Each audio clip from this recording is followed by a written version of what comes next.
Hey there, welcome to The Explainer. Let's kick things off with a quick shout out from our friends at Metricom.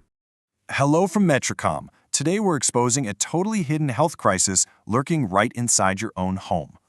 Seriously, is your house actually making your family sick? Let's investigate the invisible pollutants trapped indoors. We always worry about smog or factories outside, right? But our biggest daily exposure actually happens indoors. The real issue?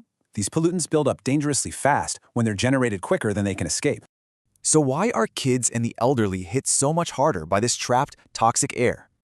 Well, kids breathe way more air for their size, and they're always playing on the floor where dust settles.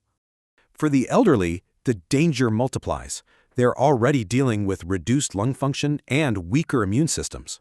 Get this. The CDC literally warns asthma patients to completely avoid buildings if you can smell or see mold. Okay, so how do we spot this invisible enemy? You've got to keep an eye out for warning signs. Watch for physical clues, stuff like musty smells, condensation on your windows, peeling paint, or random mold spots. Also, track your health. Do your headaches, coughing, or sneezing miraculously clear up as soon as you leave? Here's the absolute golden rule. Don't just spray air freshener and ignore it. Fix the actual source. Step 1, eliminate the source, like leaks or smoking indoors. Step 2, strictly control moisture to stop mold. Step 3, boost ventilation using exhaust fans. Fourth, change out those AC filters regularly based on dust buildup.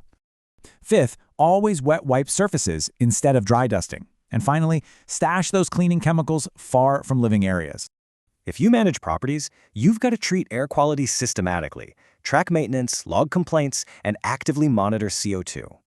A room can look sparkling clean on the surface, but still be absolutely packed with invisible VOCs and dust. Clean air isn't guaranteed. It has to be actively managed. So what exactly is your family breathing right now?